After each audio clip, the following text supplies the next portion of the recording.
there's the vision of the world on paper and like what your life should look like on paper. Mm-hmm. And it creates these social pressures, I feel, of like, do you have the nice home, the nice car, Mm-hmm. the 2.2 kids and the white picket fence, and are you aligned with this like predetermined journey of what your life on paper is expected to look like? And mine is different for sure than that. In the interesting ways, my journey has flowed. But in the pursuit of that, the keeping up with the Joneses, I think that creates pressures for people, and for men for sure, is a in a traditional provider role or similar, it comes up, and that creates stress. Other things meet you there that either make that attainable or less attainable in your life. And those are things that you can or can't predict, but are still, they're still valid as a part of your life experience. And so where do we hold space for those things along our path that aren't just like this kind of robotic progression of things? And it's only in the last, I'll feel like maybe 10 years or so, that maybe a bit more now, but that with social media and this like democratization, I guess, of content and ideas, that a lot of other perspectives have emerged where people can access some of this information that inspires kind of different ways of living than what was maybe being suggested or fed through more like centralized channels, right? That I would argue like serve as a functional form of like conditioning and expectation. And as an entrepreneur yourself, like I am, and many others, business isn't easy, and it's tricky and challenging finding your way. And so is, career building, right? And sometimes things aren't working, and you're doing all the things that are on paper right with your business or with your career, but something's still not clicking. You're still not where you want to be.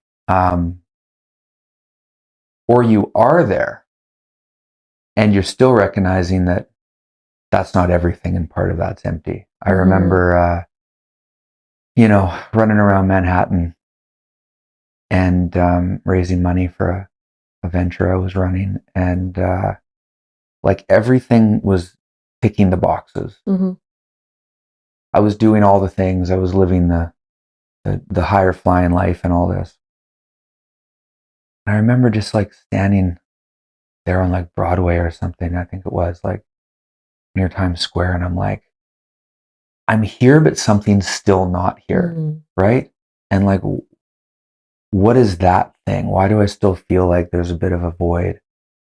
And and there's some pain I feel associated with that because of what you're contributing energetically to push to get to that place that you feel when you get there will be satisfying, right?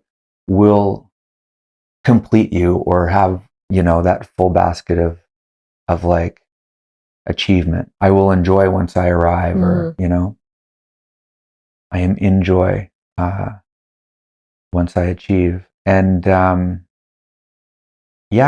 there was stuff there. There's stuff I needed to work with and explore. And I was like, is this it?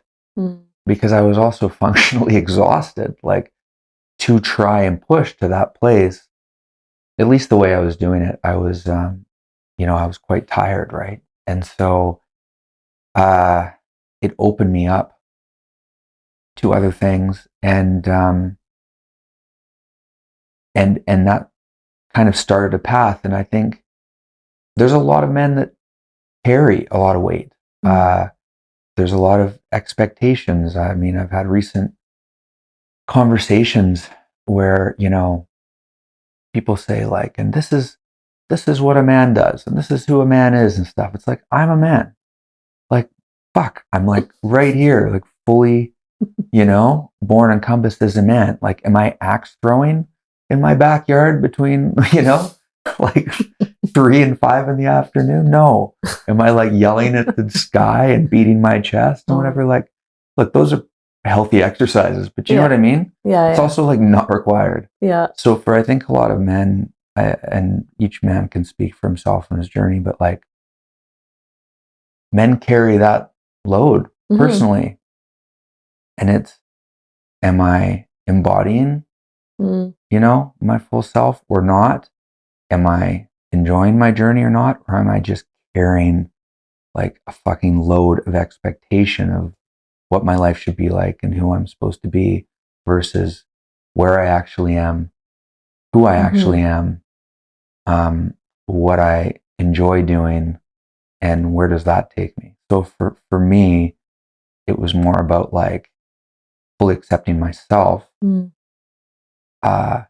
all the skills that got me to that place, but also recognizing there's like a whole nother world of, you know, interpretation and philosophy and inspiration, to consider that could possibly help me make my journey feel more enjoyable, less stressful, healthier, better energized, you know, more sustainable, more enriching, you know, more impactful in a positive way on the world, things like this. And so then you become curious, right? And you open up and, you know, explore it. And then I'll say that, like that's a whole story in and of itself, my exploration of that. But I've done a ton of work in this area, and, you know, since and during, and I've got a great social network of people that have a lot of different takes and perspectives on the world, and they're all welcome because I don't pass judgment. I'm not here to judge. I just live my life kind of the way it feels right for me.